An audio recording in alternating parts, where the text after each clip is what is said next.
Winter has arrived in Ukraine, and once again, it brings more than just cold. It brings war. I'm Nora Blake, and this is Nora Blake. Before we begin, if you value serious geopolitical analysis and investigative reporting on the conflicts shaping our world, please hit that subscribe button, like this video, share it with anyone who needs to understand what's really happening in Eastern Europe right now, and leave your thoughts in the comments below. Your engagement keeps this channel going. Now, let's talk about what happened overnight in Ukraine. Russian forces have just executed one of the largest coordinated drone strikes in recent weeks. The targets were not military bases or troop positions, they were power stations, gas facilities, and electrical transmission lines. The result? Millions of Ukrainian civilians pushed into darkness as winter temperatures continue to drop, and the timing of this assault is critical. It comes just 24 hours after Ukrainian officials issued a stark warning about something even more dangerous: the possibility of strikes that could disconnect nuclear power plants from the national grid.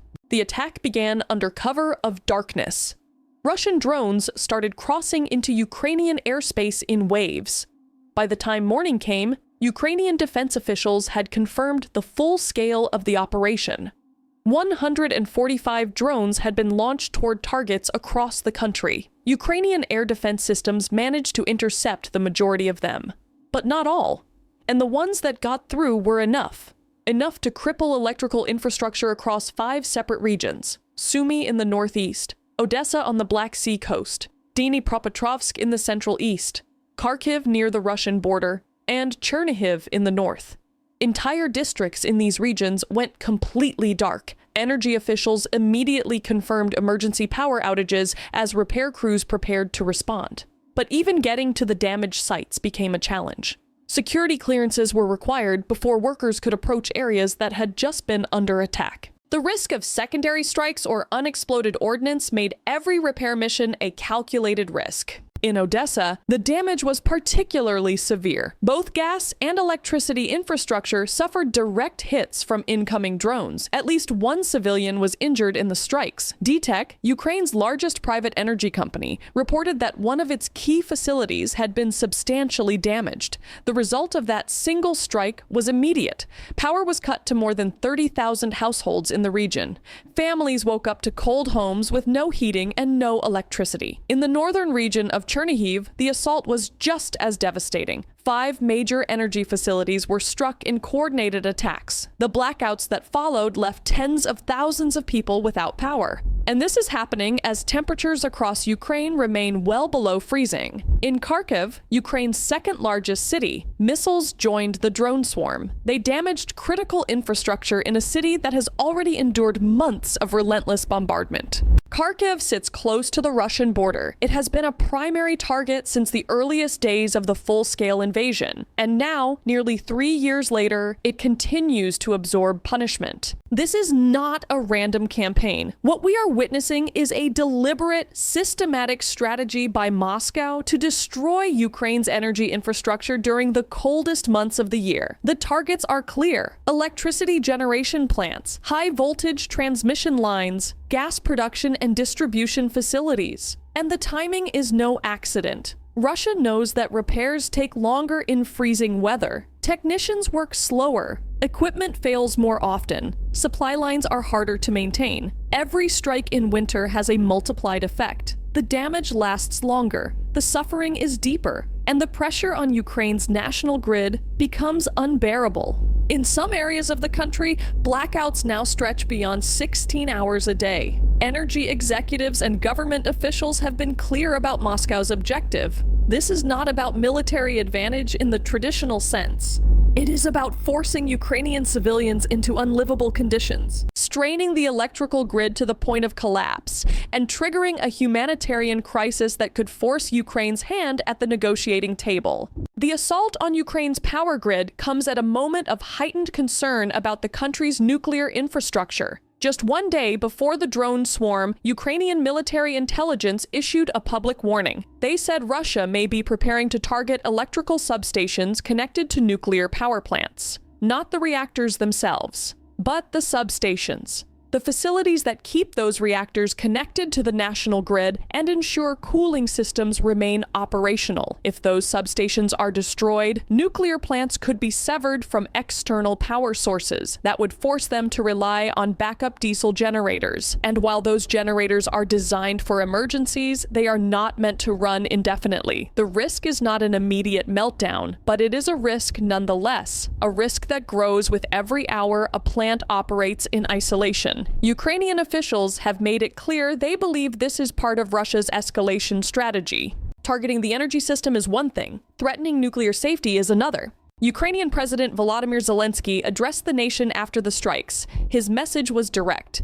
He began by acknowledging the reports he had received throughout the day from Prime Minister Denis Shmyhal and Energy Minister German Galushchenko. Restoration work is ongoing, he said, after the latest wave of Russian strikes, but every night brings new hits, and the primary target for Russia remains unchanged: Ukraine's energy sector. The attacks are relentless. Zelenskyy revealed that nearly 58,000 people are currently working on repairs. These are workers from electrical grid companies, power generation facilities, and heating networks. Resources have been mobilized from Ukrzaliznytsia, the National Railway Company, and other state enterprises. In Kiev, where the situation has become particularly difficult, 50 additional repair brigades have been brought in from across the country. There are still residential buildings without heating. And for each of those buildings, Zelenskyy said, equipment and repair teams are being dispatched manually, one building at a time. The situation in the Kharkiv region is especially complex. The northern part of the oblast has been hit hard. So has the Boryspil district.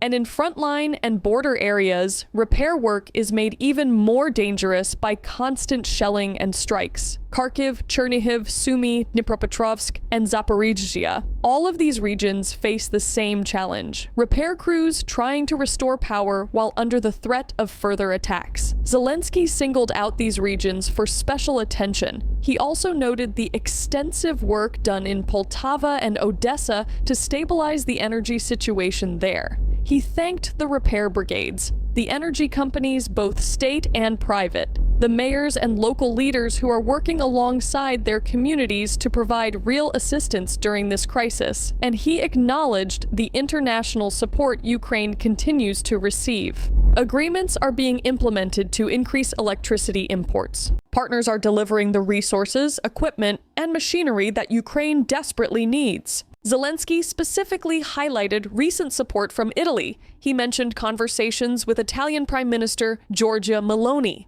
Those discussions have now turned into action. Support packages are arriving in Ukraine. Critical equipment that had been promised is now being delivered.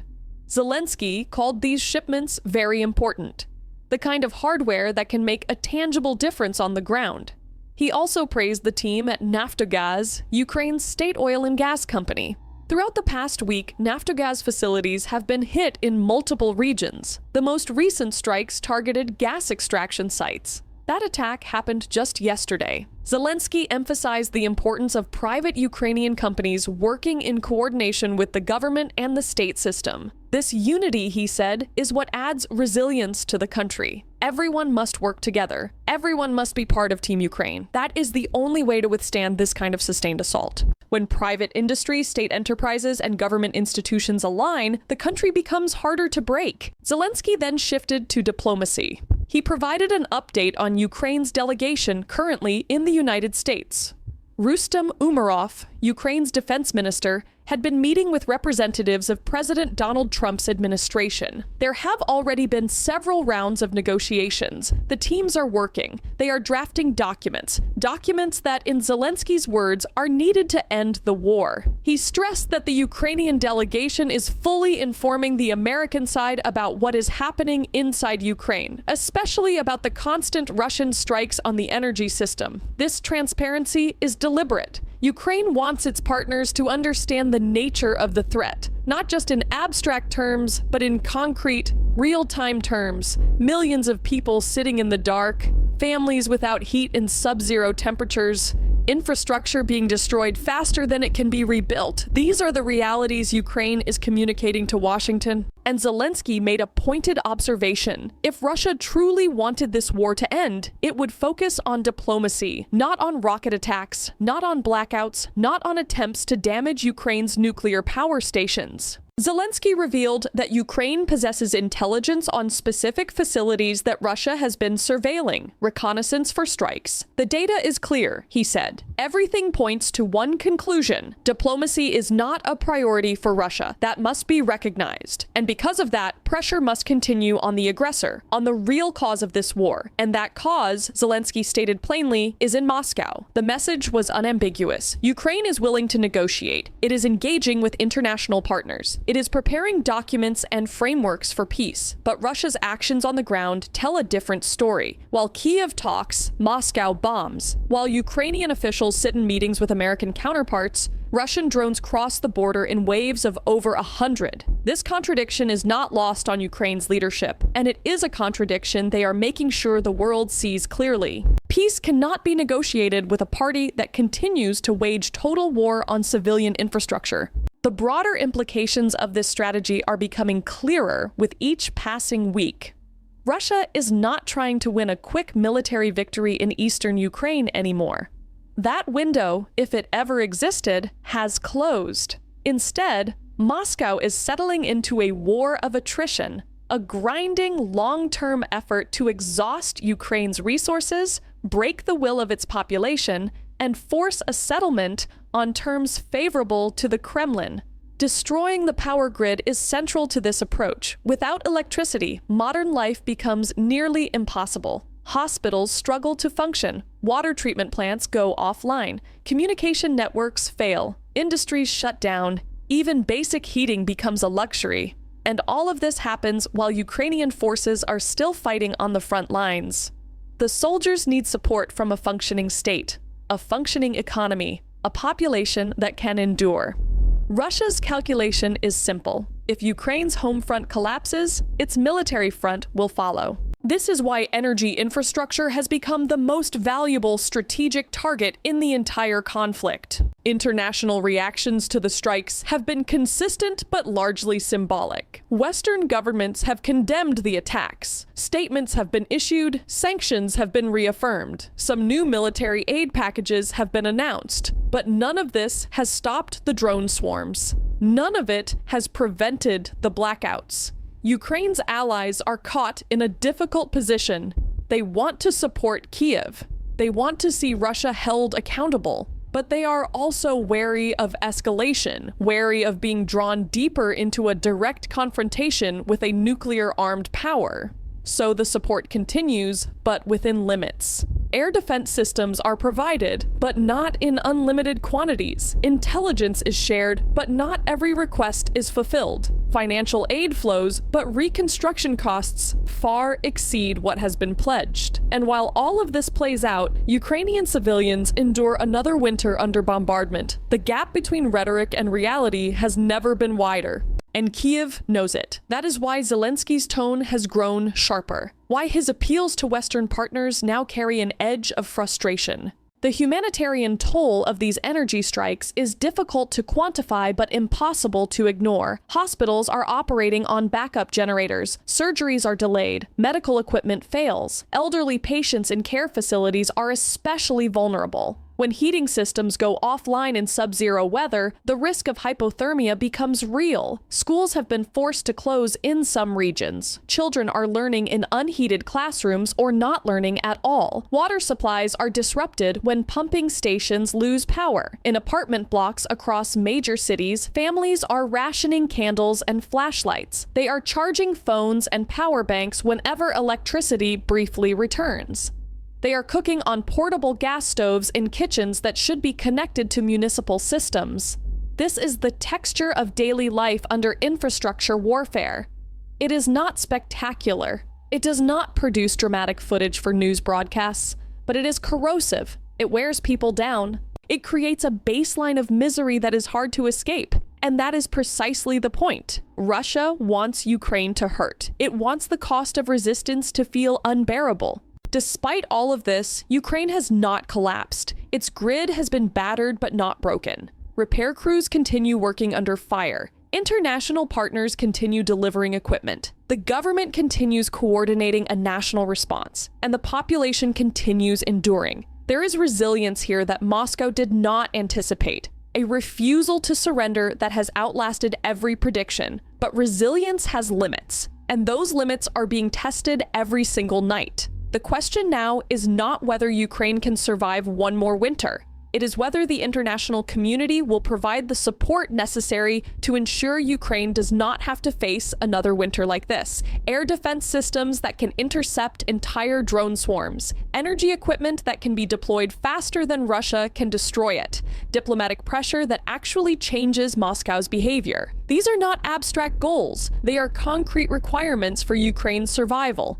And time is running out. Every day the power stays off, the pressure grows. Every strike that gets through, the margin for error shrinks. What we are witnessing in Ukraine is not just a military conflict. It is a test of endurance, a test of will, a test of whether a nation can withstand the deliberate destruction of the systems that make modern life possible. Russia believes the answer is no, that eventually cold and darkness will force Ukraine to the table on Moscow's terms. Ukraine believes the answer is yes, that it can outlast this campaign, that its people will hold, that its partners will not abandon it. The truth is, we do not know yet which side is right. What we do know is that 145 drones were launched last night, that 5 regions lost power, that millions of people are sitting in the cold right now, and that this will happen again tomorrow night, and the night after that, and the night after that, until something fundamentally changes. If this story matters to you, subscribe to Nora Blake. Share this video with anyone who needs to understand what is happening in Ukraine.